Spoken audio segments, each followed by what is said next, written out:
রাঙা মাথার চিরুনি এনে দেব হাট থেকে, মান তুমি করো না। নতুন নতুন খোপাটি তুলে এনে দোপাটি, রাঙা ফিতায় বেঁধে দেব, মান তুমি করো না। দোল দোল দোলনি রাঙা মাথার চিরুনি এনে দেব হাট থেকে, মান তুমি করো না।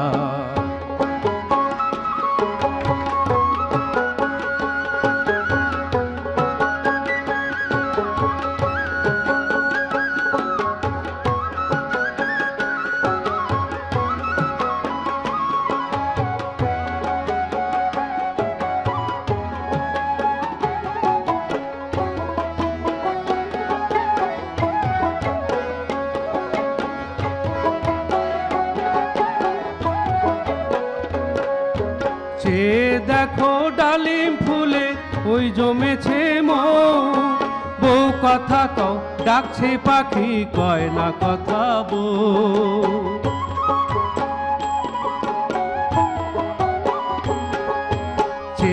দেখো ডালিম ফুলে ওই জমেছে মৌ, বউ কথা কও ডাকছে পাখি কয় না কথা বউ। ঝুমঝুমি বল পায়েতে গয়না সোনার গায়েতে, এনে দেব নাকের নলক, মান তুমি করো না। দোল দোল দোলনি রাঙা মাথার চিরুনি এনে দেব হাট থেকে, মান তুমি করো না।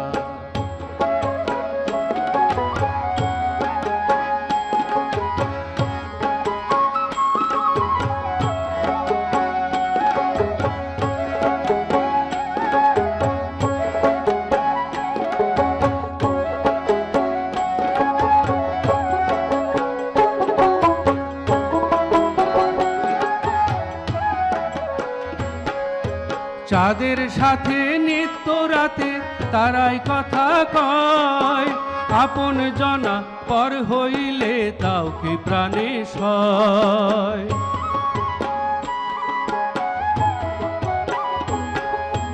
চাঁদের সাথে নিত্য রাতে তারাই কথা কয়, আপন জনা পর হইলে তাও কি প্রাণে সয়। একটুখানি হাসো না, কাছে এসে বসো না, এনে দেব রেশমি চুড়ি, মান তুমি করো না। দোল দোল দোলনি রাঙা মাথার চিরুনি এনে দেব হাট থেকে, মান তুমি করো না। এনে দেব হাট থেকে, মান তুমি করো না। এনে দেব হাট থেকে, মান তুমি করো না। এনে দেব হাট থেকে, মান তুমি করো না।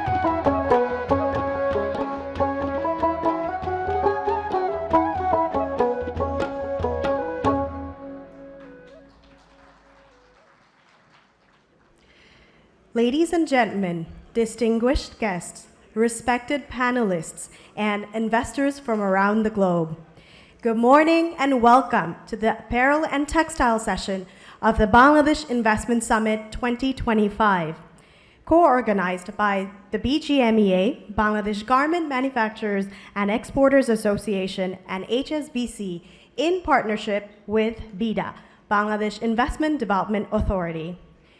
I'm Preeti Ahmed from HSBC, and I'll be your host for this session. An introduction to Bangladesh would be incomplete without an introduction to its rich culture. The musical performance you just experienced is more than a song.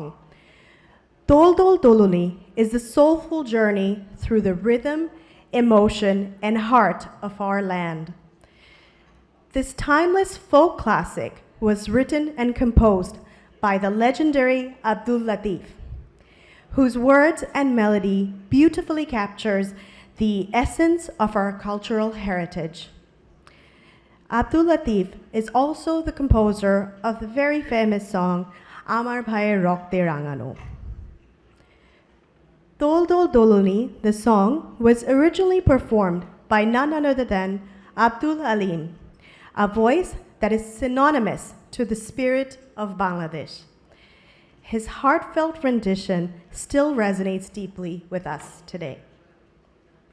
And today, that legacy continues through his son, Zahir Alim, who has graciously brought this piece to life once more, offering us a powerful glimpse into the rich and diverse landscape of our music and tradition. The same spirit flows through the threads of our textiles, where the hands, guided by generations of skills and passion, create beauty that travels the world. As we come together for the apparel and textile session, we celebrate the essence of Made in Bangladesh, a story of heritage, innovation, and global ambition woven into every stitch. Bangladesh has transformed from an emerging textile hub into the world's second largest apparel exporter, becoming a crucial driver of the global fashion supply chain.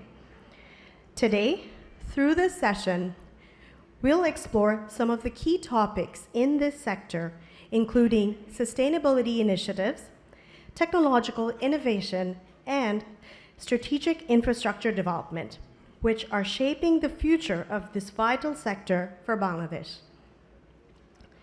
Let's begin this session by watching a brief video highlighting the remarkable potential of Bangladesh's apparel industry.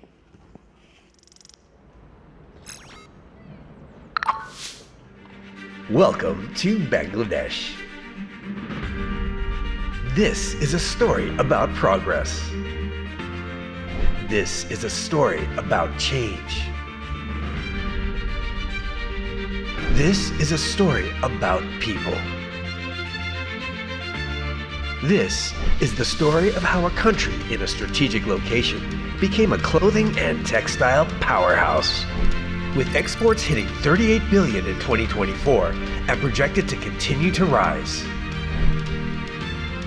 Bangladesh is the world's second largest apparel exporter. A focused approach made this progress possible. The port at Chittagong makes logistics efficient. It can be reached from industrial areas within one day. And there are now over 2,000 factories operating around the country, including 8 export processing zones. In factories, upskilling is a constant investment as manufacturers partner with the biggest global brands, moving up the value chain to offer fashion, design, and technology, such as using smart textiles in activewear and outerwear. Through progress comes positive change. Bangladesh has 63 of the 100 top-rated LEED certified factories. Sustainability and traceability are now at the forefront. From a single QR code, consumers can track the entire journey of their garments. Digital product passport implementation is a growing trend in Bangladesh, enhancing transparency, global compliance, and empowering circularity within the entire life of the garment. And it wouldn't have been possible without the people. Over 4 million workers power the industry, and many of the workers come from rural areas, making it a key driver of rural development. 55% of the workforce are women, fueling economic and social progress. The HSBC Asian University for Women School of Apparel offers women the training and skills they need to move up the career ladder. And is just one example of how we support the textile and garment industry in Bangladesh. Our innovative trade finance and digital solutions help connect buyers and suppliers around the world. As an award-winning bank, we support businesses to make new connections, expand into new markets, and navigate an ever-changing landscape. as our global network empowers international ambitions. We believe that Bangladesh is ready for a new chapter of growth. And for investors and buyers, it's a story of the next great opportunity.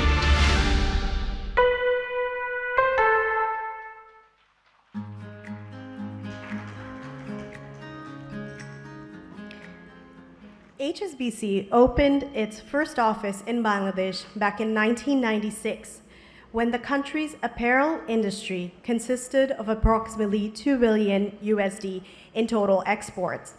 Fast forward to today, the transformation of Bangladesh's apparel industry, positioning itself as the second largest global manufacturer with approximately 38 billion USD in total exports, has been nothing short of extraordinary.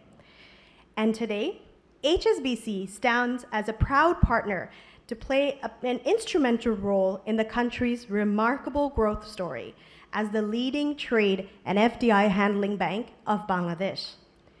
It is now my pleasure to invite our first speaker to share the opening remarks. Let's please welcome Mohammad Mahbubur Rahman, CEO of HSBC Bangladesh. Mr. Rahman joined HSBC in 2002 and made history as the first appointed Bangladeshi CEO of HSBC Bangladesh, having assumed the role in 2020. Mr. Rahman brings with him extensive experience in wholesale and commercial banking across multiple markets.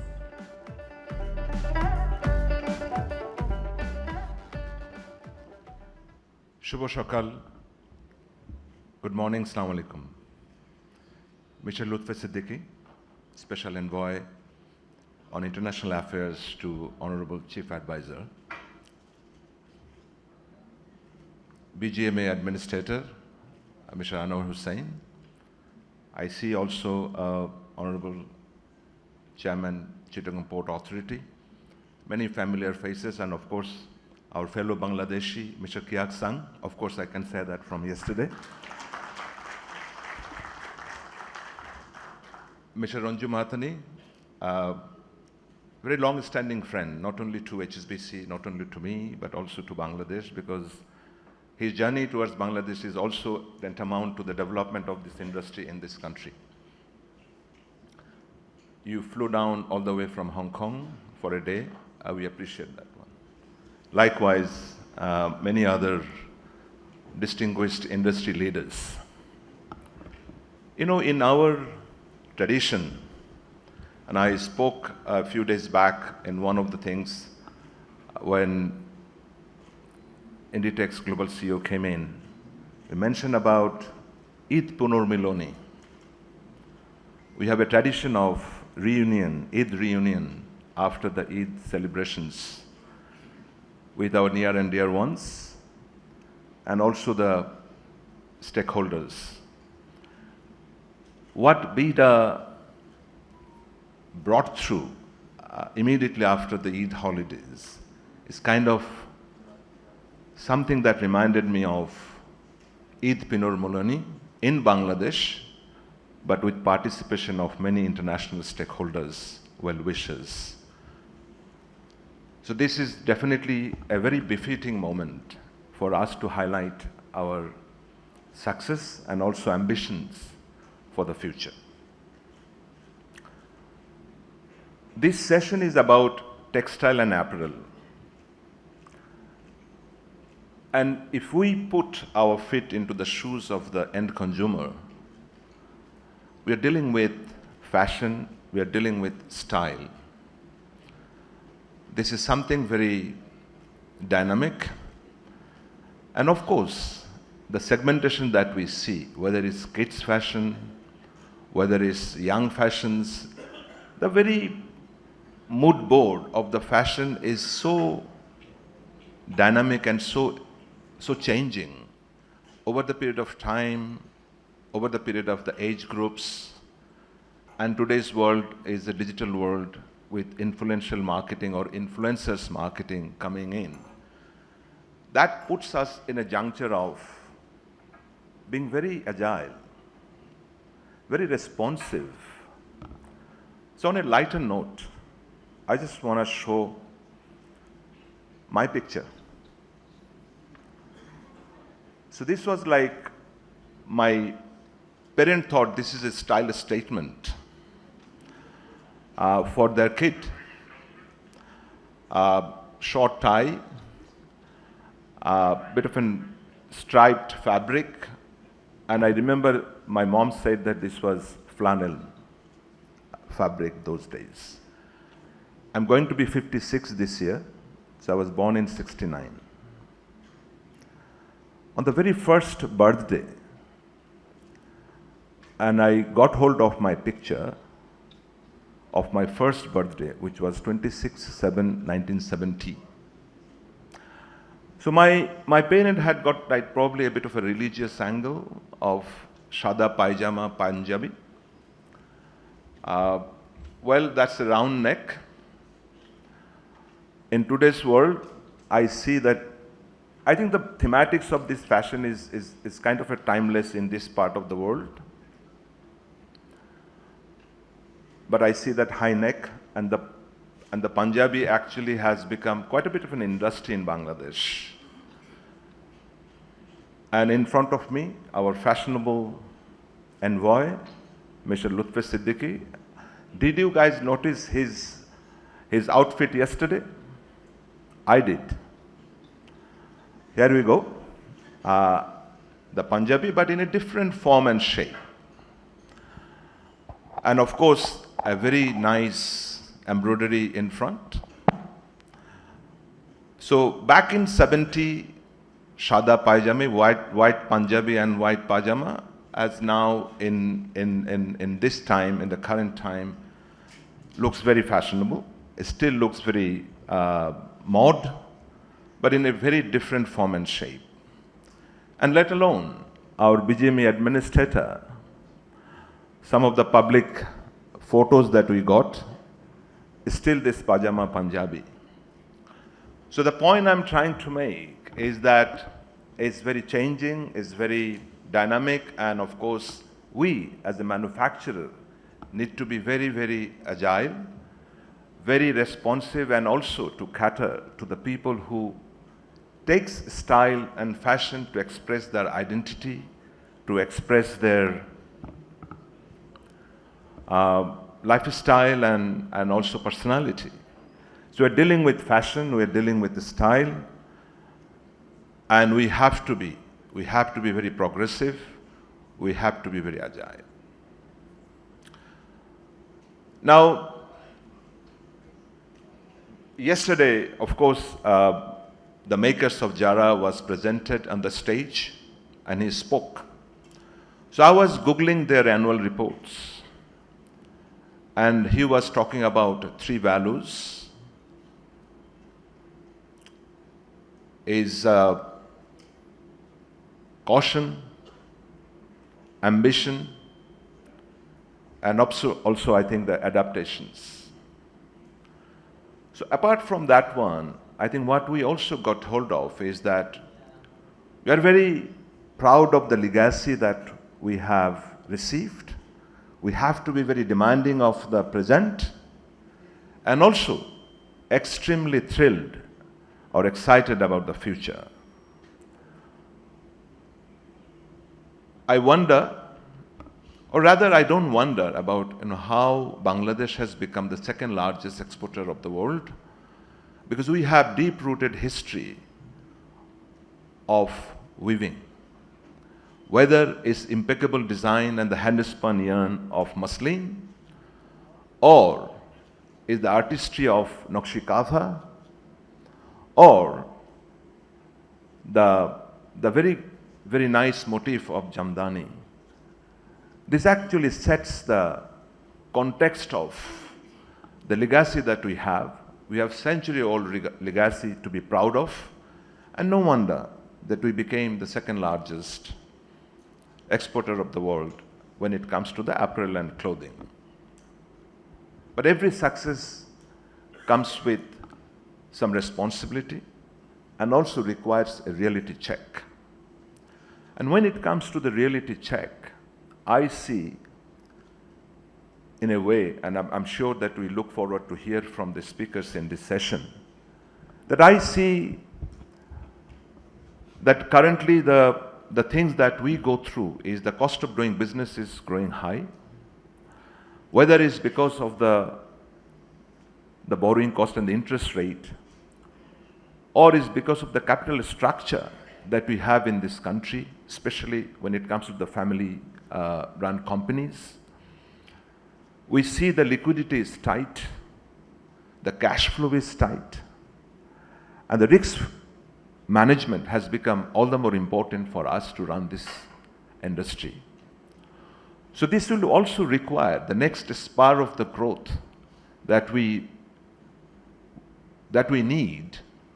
I think will also require capex, the investments, whether it comes from the equity, whether it comes from the FDI, or it comes from the banking sectors or the stock market. But the next spur of the growth will require an extreme level of the capex. Why do I say this? I mean, just to reflect on the past, that we remember that our circular knitting factories that started with a few machines, and we started spinning these things, and then the capacity has built up over the period of time. But we all know what got us here will not take us there. So our competitive advantage needs to be validated, needs to be benchmarked, needs to be rechecked. And with that piece, the sustainability comes in, the technology comes in, the digital marketing comes in, the channels of distributions has become very, very different than what it was. I remember during the COVID days, Mr. Ranju Mathani introduced me with the brand called Gymshark. The company in UK started in a garage with a completely online marketing, with a very high degree of the knit fabrics for the gym goers. Today, we are making those stuff in Bangladesh, and the company has opened their first shop in Regent Street in UK. So online and offline coexisting together. So what it does is that it challenges the conventional distribution system, and it also challenges the stakeholders that actually are involved in this industry. So yes, whether it's from the value or from the volume to the value or the circularity, I think the end users now demand the disclosures, transparency of the sustainability aspects that needs to be in place in the ecosystem of the whole fashion industry. Today, whether is the trade, I mean, everybody talking about the tariff, but I'm just not going to be that discussing all these details, but the trade pact or preferential trade agreement or free trade agreement is a reality, because our core efficiency can be challenged or can be disturbed, can be distorted, can be disrupted through the bilateral trade agreements. Just for example, Vietnam having free trade agreement with UK, the FTA they have with UK. So our playing field is becoming more leveled. I see investors who has got multiple jurisdictions, operation or the manufacturing capacity, and I'm sure I would look forward to hear from them that what is good about Bangladesh, what is not so good, and what needs to be improved. So the trade pact is going to be one of the key factors. Just to reflect that our total exports, 50% is EU, 20% is USA, 12% UK. That three countries, meaning not three countries, EU has got a lot of other countries. I mean, that accounts for 80%.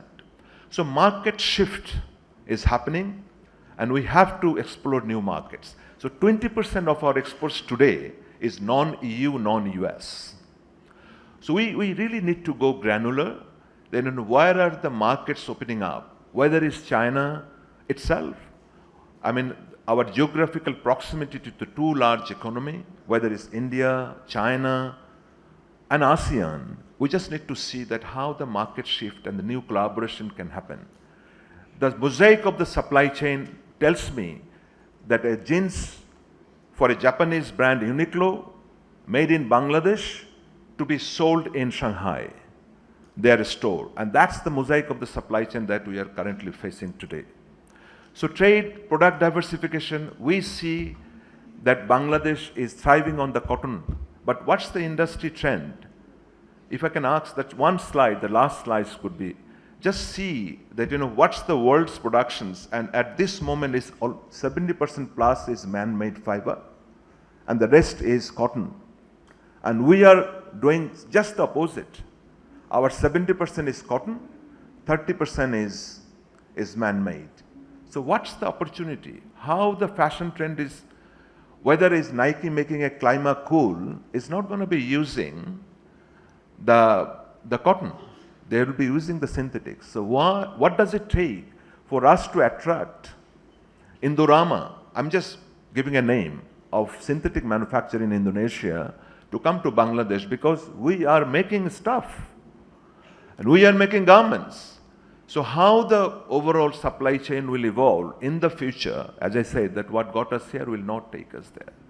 The logistics, and Honorable Chairman CPA is here, and one of the brand was asking me that their high concentration in Bangladesh is now a boardroom discussion, and they want to know what's the contingency plan of the port, that if it stops, then where do they go? I'm just saying, I'm not saying that it is going to stop, but these are the discussions happening in the boardroom.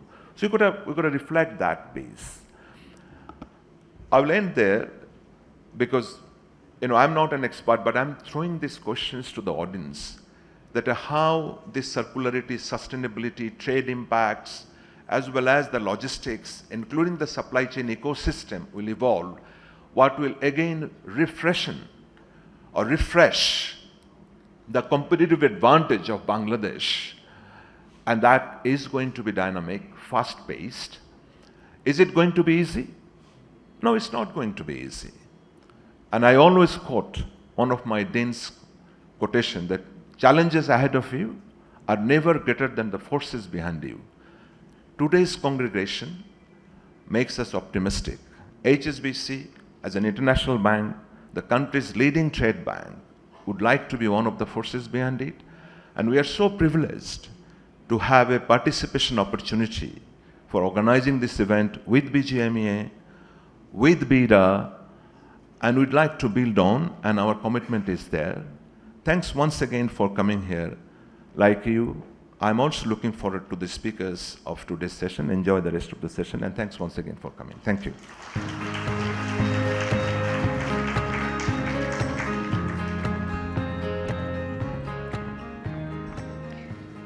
Thank you, Mr. Mahbubur Rahman, for inaugurating today's session with those very insightful remarks and also the nostalgia.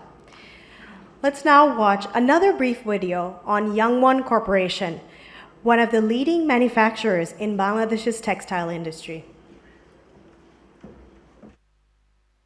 In 1979, the Korean enterprise Youngwon's visionary founder, Mr. Ki Hak-sung, visited Bangladesh to eagerly promote garment export from Bangladesh. His efforts and contribution to the country's textile and apparel industry helped take Bangladesh to the world stage. Since we started our KEPZ in 1999, then we are one of the most important supplier to the outdoor as well as sports business. This is nearly half a billion dollar product in retail value, and it's produced in Chittagong, mostly with our own fabric and the materials here. To Mr. Sung, Bangladesh is the nicest place to live and work peacefully with greeneries and blues around. Through KEPZ, Youngwon is also trying to contribute to that and taking it even further with renewable use of resources. I think we are buying almost $100 million a year from Bangladesh, which is a very, very significant amount. Also should show the world that by making nice product, by being good to the community, still we can make money and preserve the nature And all this can come together. This is what I should prove to the world. And I'm proving it. I'm proving it. To keep up with the pace of progressive Bangladeshi economy, the second generation of leadership is stepping in with bigger promises.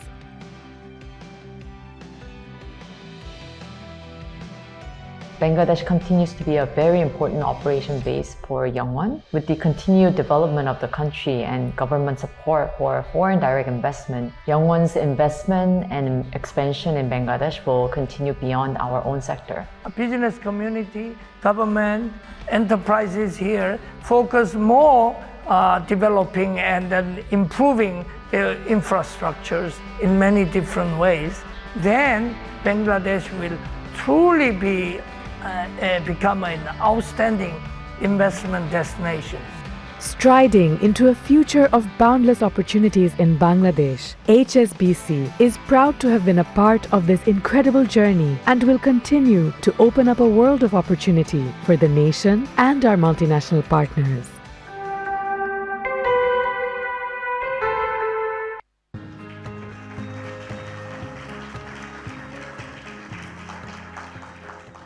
For our next segment, a keynote presentation will be delivered by a visionary leader in the global textile industry. Ladies and gentlemen, please welcome Mr. Ki Hak-sung, Chairman and CEO of Youngwon Corporation. As founder of Youngwon, Mr. Sung has pioneered sustainable manufacturing practices and established operations across more than 10 countries, making significant contributions to Bangladesh's industrial development. Please, let's give him another round of applause.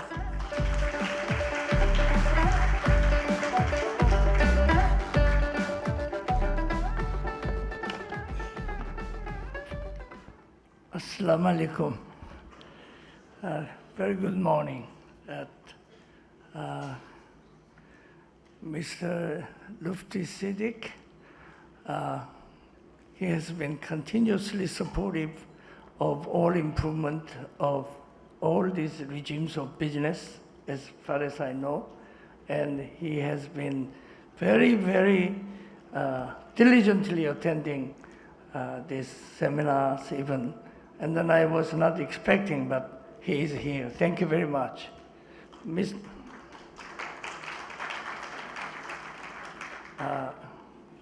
HSBC CEO Mahmoud Rahman, he's been the strongest supporter of Youngwon in financing and then also advising us in the matters of finance. Thank you very much, and for also organizing this venue for apparel and textile businesses here.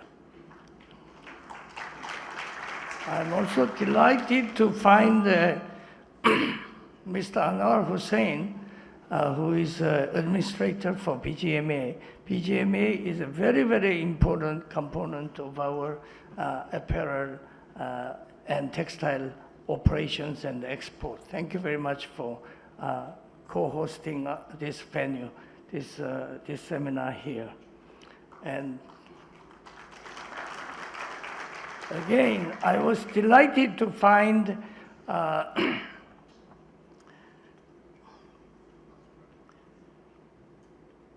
Admiral Zaman today.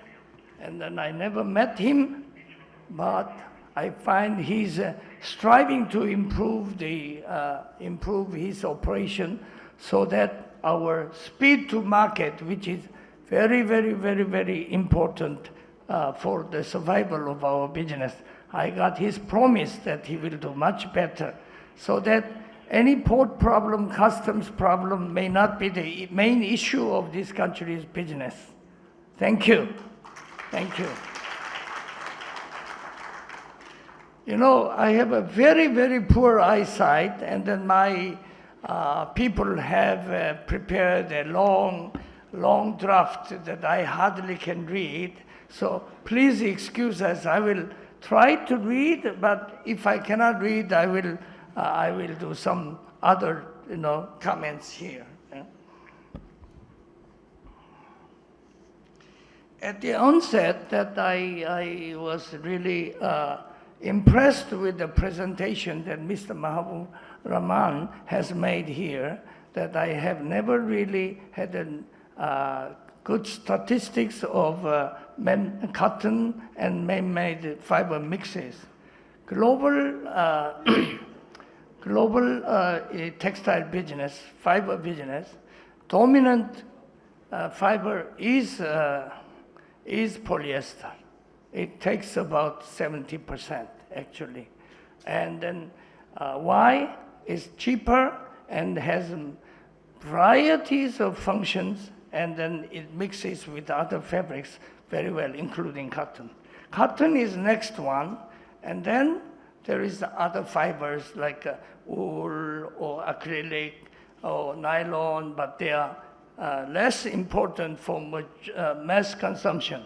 So man-made fiber operation means more or less polyester, and maybe possibly for our kind of operation, this is nylon. Actually, in fact, we have one style, so-called famous Nupsi style, which I make fabrics, more or less all the fabrics made in-house, dyeing, finishing, making garments, and exporting. One item is about $100 million FOB value. That's the strong presence of this product, and we are successful because speed to market is earned, or we could manage that. Per se, one day I had a short Nupsi, so-called short Nupsi, was crazy in the market. Everybody's queuing, and then stores in Korea could not really open because there are mobs coming in to buy this garment. Then I was in Bangladesh. I told the factory that rush this one additional quantity. So within 1 month, we had already additional quantity arriving in the market. The mobs were gone. This is the importance of speed to the market. That in Korea, the North Face brand, which I'm working, has become reached 1 trillion won, which is about 800 million those days, dollars for Korean market for one brand, which was never achieved by other brands. So we are, the North Face brand we operate in Korea is not only #1 brand, but consumer recognition wise, this is a number 12 of all the brands Korea makes, including Samsung, Korean Air, and all these things. We are number 12, but at the same rank, we have another 18 companies on the 12 because they have made exactly same mark there. So this is how this kind of speed to market is very important. And this kind of man-made fiber product is very important. So I believe everybody knows here, if we can achieve man-made fiber, like global fiber consumption, 70% in man-made fiber and 30% cotton, I think this is a very good combination for our business. This is what we have to subscribe here. Today, everybody is relieved now. Yesterday we were worried, and then we did not know how to do, and all these things. This morning I got a good news. Yes, Trump has given a 3 months, pause on this exercise, crazy exercise. Yeah. Then at the same time, I had the New York Times, featuring Bangladesh request. Bangladesh government was requesting 3 months delay on this exercise. I want to say that the government now is knowing their business in such things. I have achieved everything. And within these 3 months, I want to more or less deliver all our winter goods. I think everybody will try to do so. Of course, we can slow down when our negotiation with Trump does well, and we could, have a very good, very good item. Then we can do, we can do a little bit slower. Then, yeah. I think everybody has. In the meantime, I got my one of my key buyer appreciating me that for shipping so much goods. For one buyer from bulky jacket, I shipped 400,000 pieces emergency so that we can get bill of lading of April 8th. So my buyer has appreciated me, but I don't think now she will appreciate. Because I had so much goods in piling in the factory, we wanted to get rid, but they, because of their constraint in the warehouse, they could not give us approval to ship. Of course, money too, but we could get rid of everything in our factory. So things turn out very, very nice today. Yeah, everybody should agree to that. Yeah, yeah.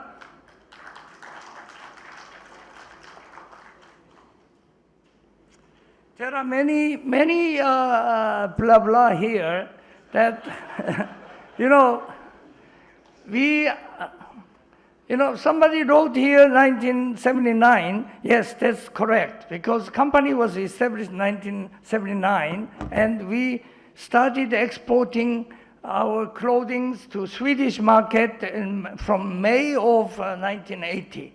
And then today, I met one industry colleague here. He went to Korea for education with the Daesh garment and Daewoo 1979. Everything started working in 1979 in terms of our export garment industry. Then when we hired first 250 women in Chittagong, I'm a Chittagonian.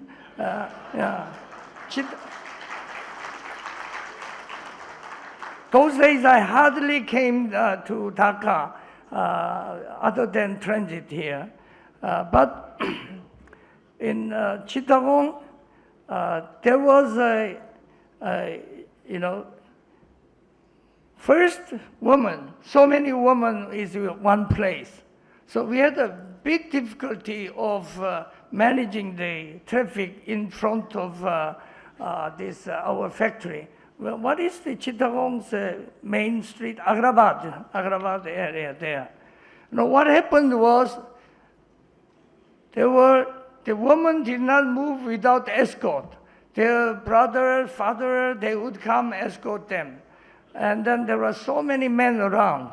And there are so many boys wanting to see the girls.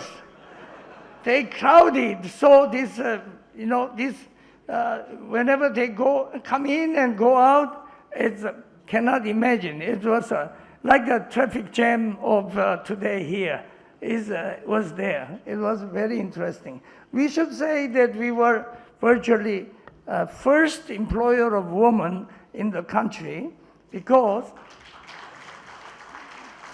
I don't know, other companies also hired, but actually what happened was, I went to one knitwear factory in Dhaka. He has passed away. What was this company name? I momentarily forgot. There was a man sitting on the pedaled machine without motor, and then the owner said to me that, I will move to a factory with a new machine. That I could only see men working on the sewing machine. So women did not have a job to do other than housekeepers or other ones. This was what we noticed. So we are still very proud. It's not that I was going to ESG, whatever it is. In Korea, always we had a woman in the sewing line, not men in the sewing line.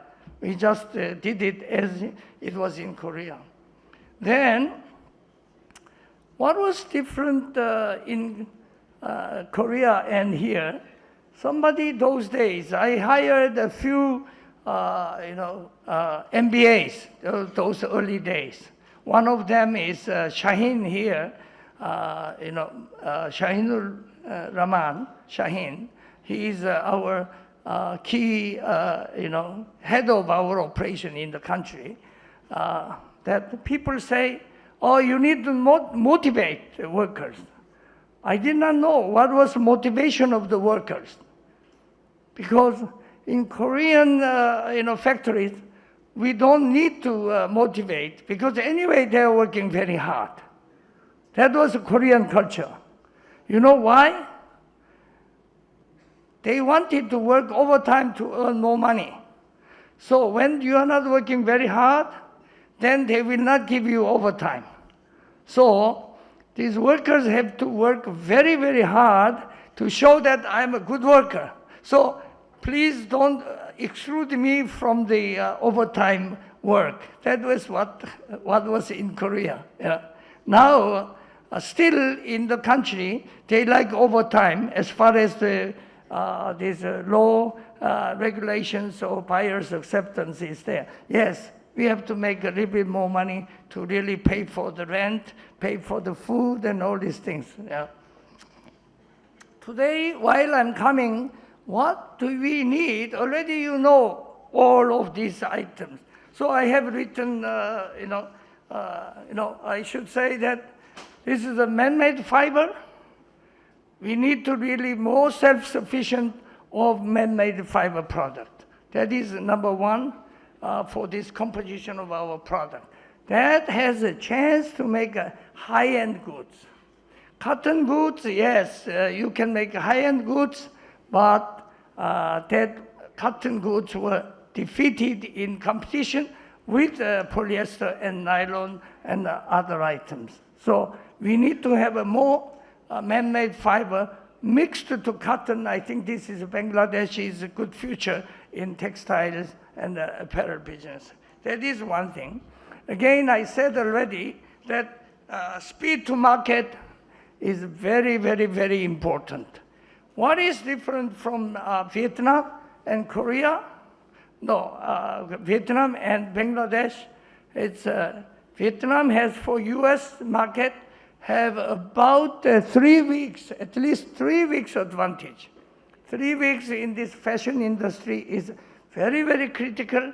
And then when you are shipping 3 weeks earlier than the other, yes, our buyers wanting to place orders in the place where they could ship 3 weeks early, because you never know what is going to sell well or what is not going to sell well. So Bangladesh has a more commodity product than Vietnam. Then you have a higher quality product is made in Vietnam. You know, as a matter of fact, as a company, Yongwon Corporation, we pay same price to Vietnam and Bangladesh. But our Vietnam worker cost is about 40–50% higher than here. But at this moment, we make more profit in Vietnam. That means Bangladesh is not one-sidedly winning this competition in the world market here. So, meaning that our inefficiency and then our preference by the buyer is not with Bangladesh at this moment, because we are selling to the high-end one. Then they will give us more safe commodities, which you are to compete more with many other countries.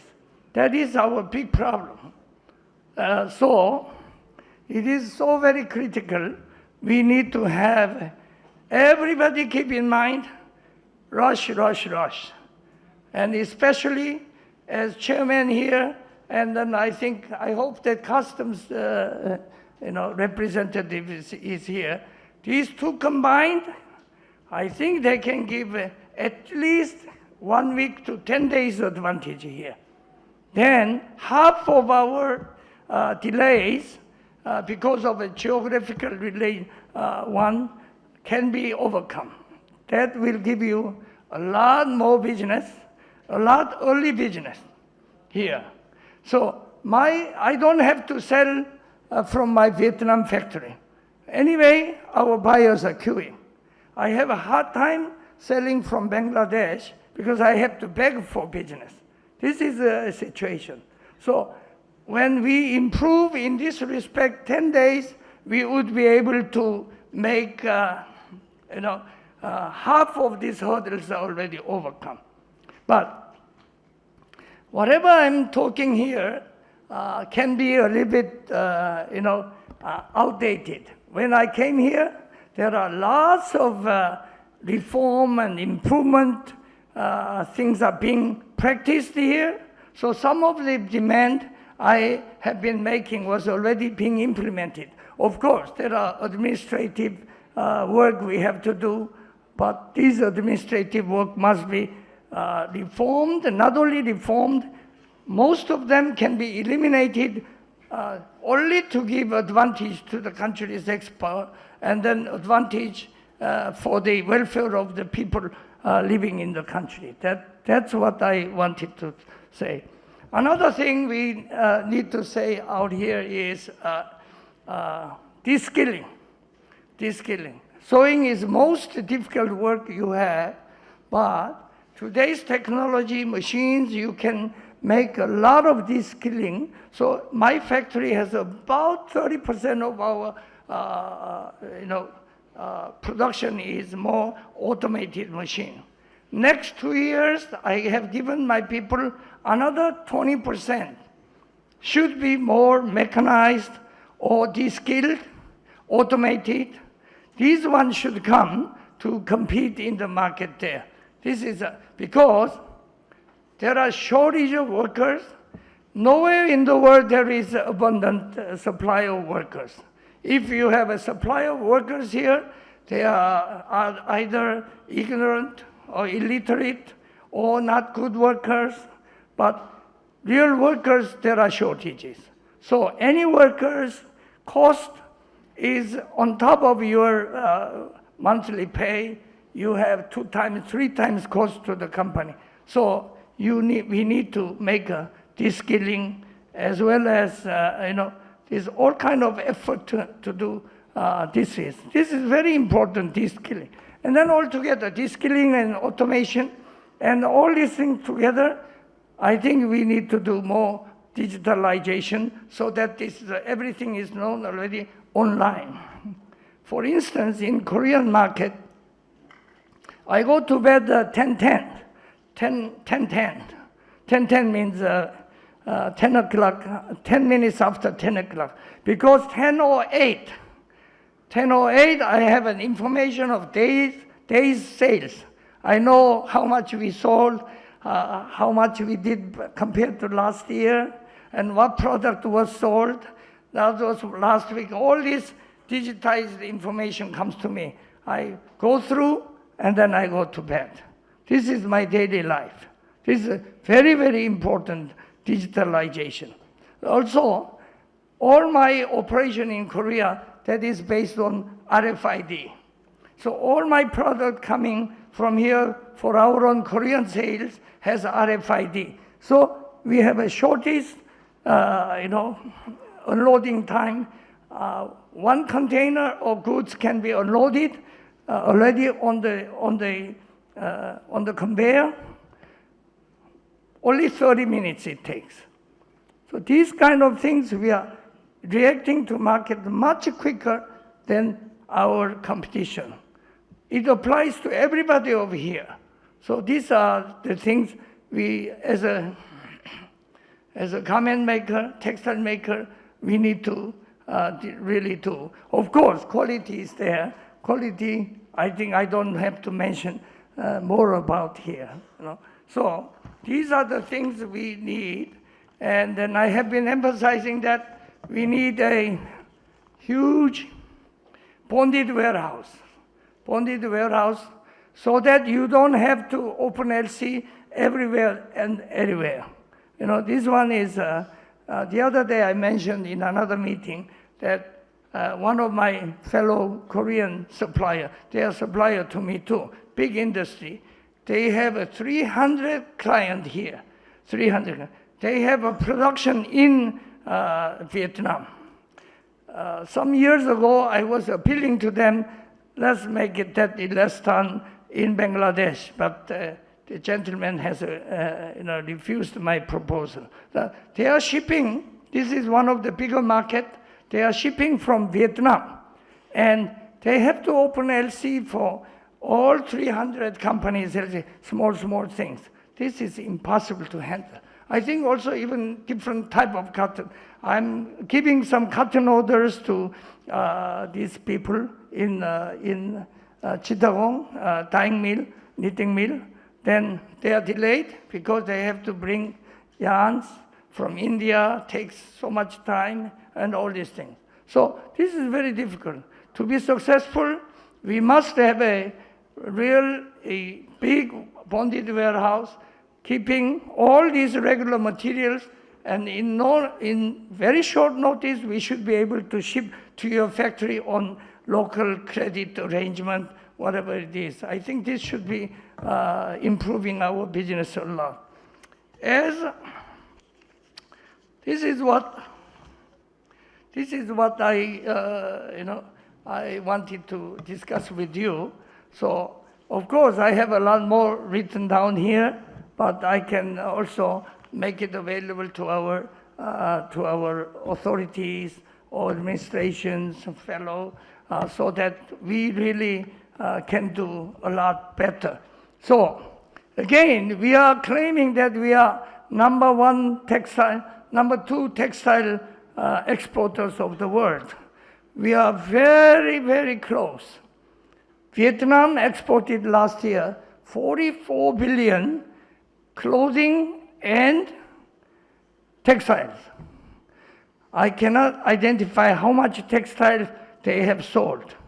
Soon, if we are not, jump our business, we will lose our, glory of even number 2 exporters.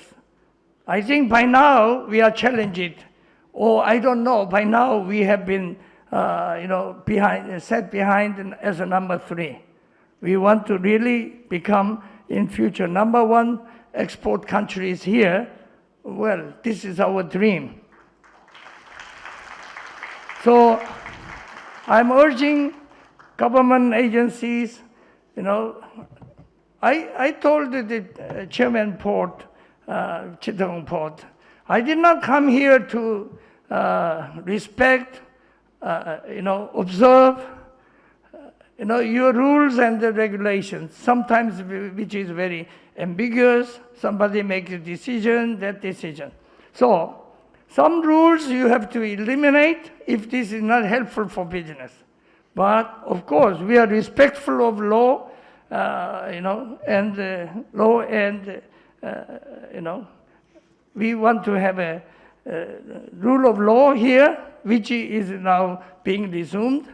I have an immense, respect for new, Chief Justice, that I have given all my Korean delegates that this is the statement of Chief Justice. When he came to Chittagong, he made a statement, but I could not believe that, yes, we are very, very advanced in terms of rule of law, expectation, future. So I really appreciate the commercial court in the offing, and then I think we should all get together to make this country a number 1 exporting apparel and textile exporting country, and most profitable operations. We have to make money to sustain. You lose money, borrow money from bank, and then later you cannot pay that back. No, we should be able to make sure that we are profitable operation, where government role is very, very important, and then our own, work to improve our own operation, and looking after the workers so that stability of our production is ensured. All these things together, we can make a great textile country, which is already we are there, but this should help the country, not the, make the countries suffer because of lost money you have, Thank you very much indeed for listening to my casual talk today. Thank you.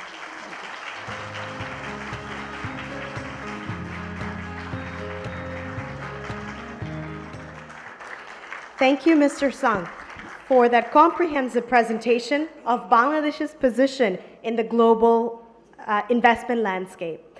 Before I call upon our next speaker, let's watch another brief presentation on Bangladesh's textile and garment industry presented by BGMEA.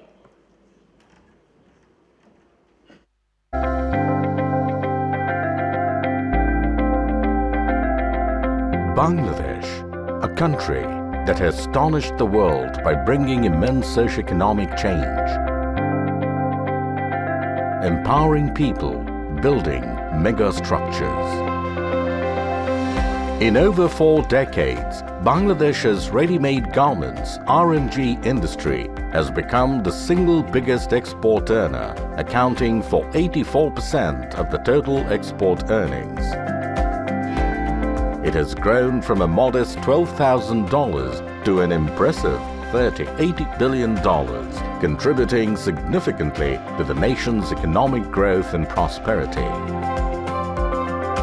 With a strong focus on workplace safety, the garment industry sets the standard for excellence, prioritizing the well-being of its workers. Ethical production practices and worker welfare define the industry, ensuring garments that instill confidence and satisfaction. Transparency is ingrained in every aspect of the industry, fostering trust and accountability. Embracing a strategic vision for 2030, the industry continues to lead in innovation, prioritizing climate action and circularity. Diversity and inclusivity flourishes within the industry with opportunities for physically and socially challenged individuals, fostering an environment that celebrates uniqueness. Beyond manufacturing, garment factories drive social change by empowering women and championing girls' education, igniting transformation within communities. Embracing digitalization, Bangladeshi garment factories leverage cutting-edge technologies, revolutionizing the industry with smart supply chain management and automation, not only improving efficiency but also saving natural resources.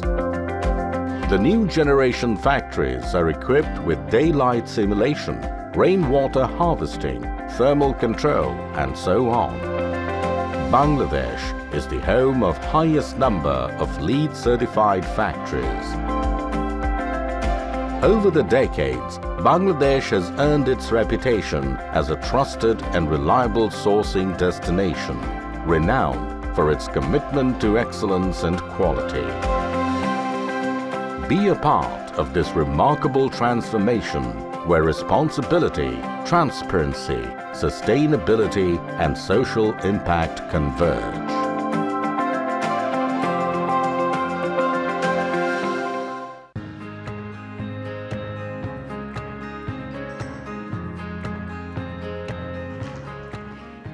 And on that note, let's invite on stage Mr. Anwar Hossain, Administrator of BGMEA and Vice Chairman of the Export Promotion Bureau, to share his remarks. Appointed in October of 2024, Mr. Hossain brings valuable expertise in public policy, economic analysis, and sustainable development. Let's give him a round of applause.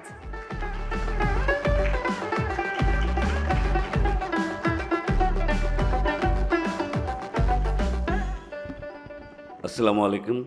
Good morning to everybody.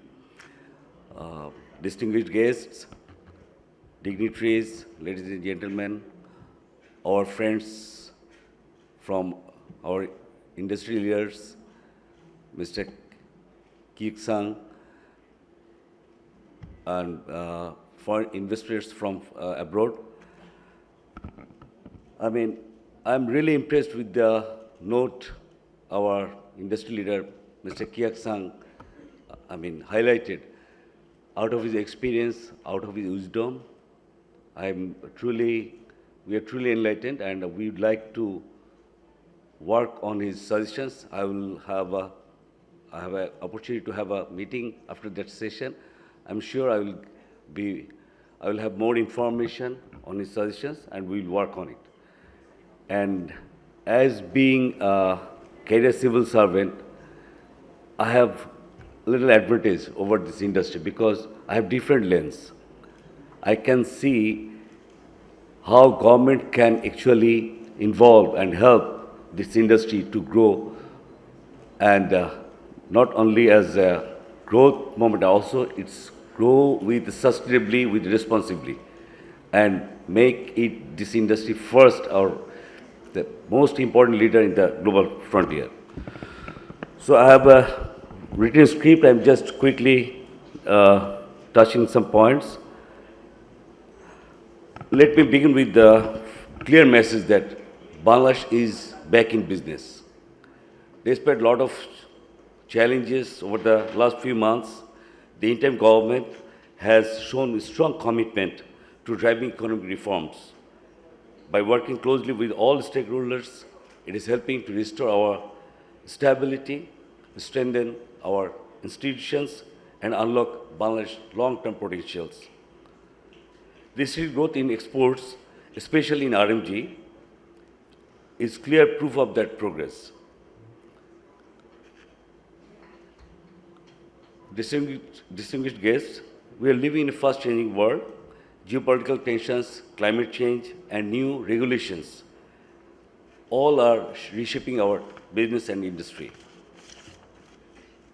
And recent US tariff announcement caused concern, but yesterday's 90-day pause is a great relief for us, and thanks to US administration. I'm sure we will work together, government and industry, how we can align with the global tariff regime in the future. And we will try to strategize to remain competitive in the global market. To our global buyers, thank you for your decades of trust. Some concerns have been raised, and I understand that sensitivity. And I have personally written to several brands and retail groups requesting thoughtful, not hasty action. And our industry remains resilient, committed. Let's work through any challenges together. So if we turn to future, we feel that our future lie on our diversification with the RMD sector, which Mr. Kik Sang highlighted very strongly. We need to work on markets diversification, product diversification, as well as materials. Though we are the second largest apparel exporter in the world, over 85% of our garments goes to two single markets. One is in European Union, and the second one, North America. That's the structural risk. We are now actively exploring new markets across ASEAN, MENA, Latin America, and Eurasia. On product side, what Mr. Kik Sang said, we need to give more focus on MMF, and we are working on it. Let's turn to another issue, sustainability and circularity. And this is the cornerstone of our industry and the future. Sustainability is no longer an option. It is the defining standards of this decade. Regulations like European Union's Corporate Sustainability Due Diligence Directive are changing the game. At BGMEA, we have launched a cell called Responsible Business Hub to help our factories meet these new standards. Our Honorable Chief Advisor offers the vision of 3 zeros: zero poverty, zero unemployment, zero carbon emissions, and we have fully shared that vision. For us, cleaner energy is not a choice, it is the way forward. Bangladesh is already showing strong leadership in this space. We now have the highest number of LEED certified green factories. Right now, we are working closely with our brands like H&M, Inditex, as well as with International Apparel Federation for decarbonization initiative. But to make real progress, we need bold investments and strong commitment and partnerships in this renewable energy infrastructure. We are improving our worker well-being through nutrition programs, education, health, and better workplace conditions. These are not just policy options or goals. They are real transformation happening on our ground. We are also stepping into the future of circularity. Our industry generates around 500,000 tons of textile waste, yet only a small portion is recycled. Last month, we hosted a Dutch business delegation exploring opportunities in textile recycling. This emerging industry holds huge promise for sustainability, innovation, and jobs.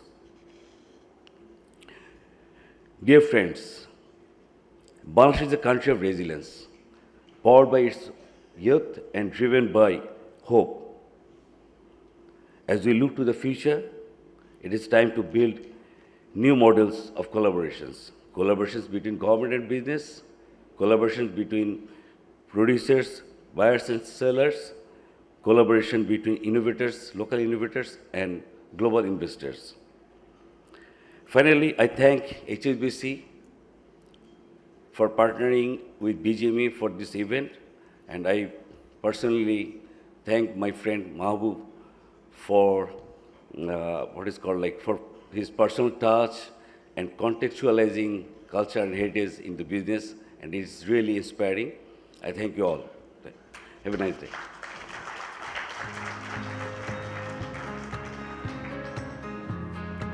Thank you so much, Mr. Hussain.